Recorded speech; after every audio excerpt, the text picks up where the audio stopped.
This is the Bahamas Tonight, the Northern Edition. Good evening, I'm Sabrina Brown. Thank you for joining us.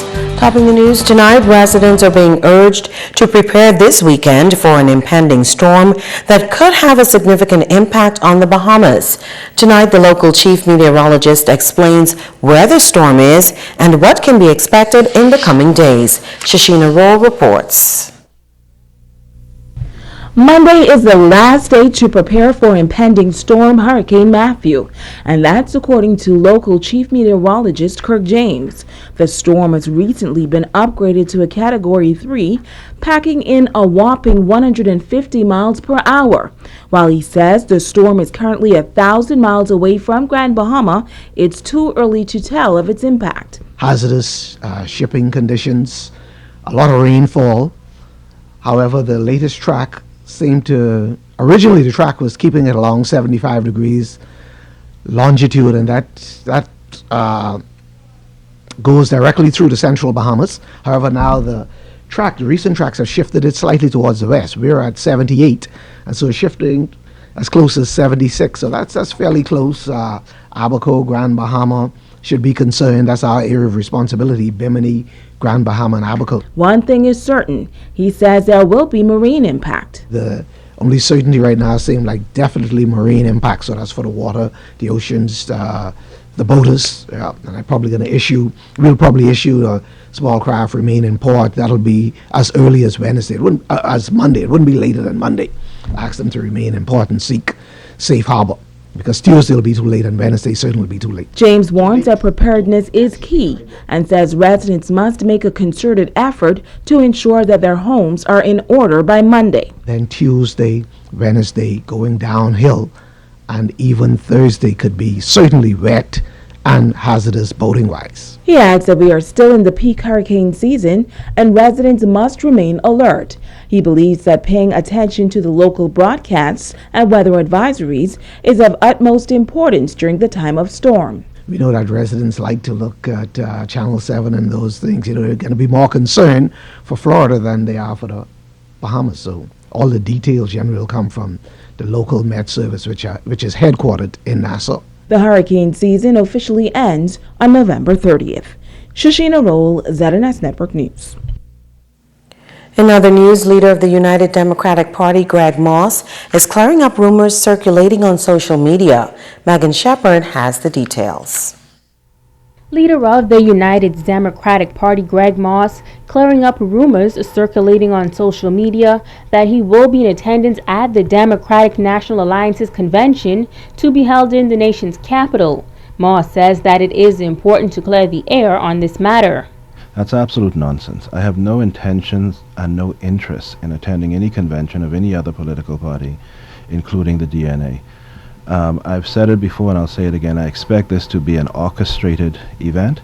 I expect the outcome to have been long time ago determined, and I expect it to just be going through the motion exercise. That is not what our country needs. What our country needs is sober leadership. We need to be able to look at the issues that are facing our country and deal with those issues in a way that advance the interests of the people. Moss says that he is unaware of the origin of these rumors, but he believes that it is the responsibility of DNA executives to dispel the rumors. Whether the DNA is putting forward these rumors themselves, or whether they're functionaries or supporters or just disinterested bystanders are putting them out, is something I can't determine. But it's for the DNA itself to have said from the very beginning, this is not true.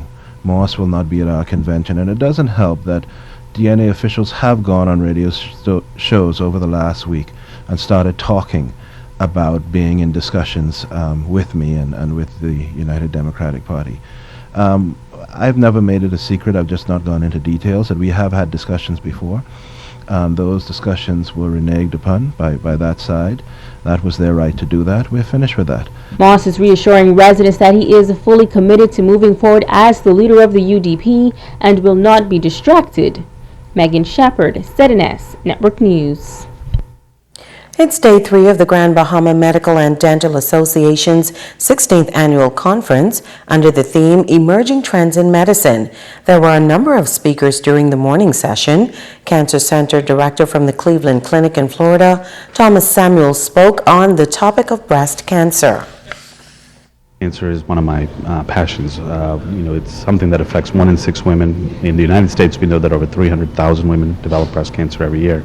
And so providing effective screening methods, catching those breast cancers as early as possible, and doing what we can to help lower the burden of breast cancer in our patients is something that's very important to me.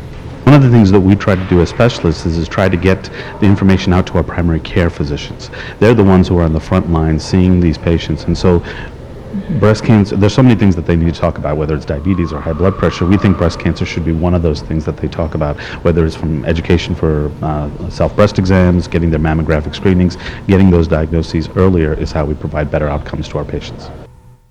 General Surgeon Alex Parr from the Holy Cross Hospital in Florida also gave a presentation. The field of robotic surgery is a very quick, fast developing field. And basically the robot assists in the field of minimally invasive surgery. We're doing surgery through small little holes. And the robot basically is a machine that connects to the patient, and we control that machine. It allows the surgeon to perform complex operations in very tight spaces and do things that are almost in the majority of places being done open. Now the conference will come to a close this evening, followed by a boat cruise. The events will officially end tomorrow evening with a gala banquet at the Pelican Bay Resort. A local technical institute is expanding its programs. Tonight we take a closer look at how the school is preparing Bahamians for the future. A total educational center in Hawksbill is working to prepare as many people for the job market as possible. In addition to its technical training programs, TEC has implemented an evening diploma program for adults. We have about 7 to 18 persons up to age 55 who are enrolled in that program. From 18 up to 55 enrolled in that program. And they are going to receive, once they finish, they're going to receive the national high school diploma. So they have to fulfill all the requirements that the ministry is asking for, and that's the reason why I'm back in the classroom teaching science. I'll make sure these children, the day and evening people, pass the BJC exam. President of TEC, Fred Delancy, says the evening class is structured to meet students at their academic level. If you come here not knowing what 1 and 1 is, we have to start there, basically. Absolutely. It will take them a while, 1 to 2 years, because you have to take English, science, math, social studies, computer science. You take those classes to qualify for high school diploma. TEC also provides extensive training for persons seeking a career in the industrial sector. Run welding, carpentry, electrical, diesel mechanic, heavy equipment operation, hotel and catering, computer science, basically.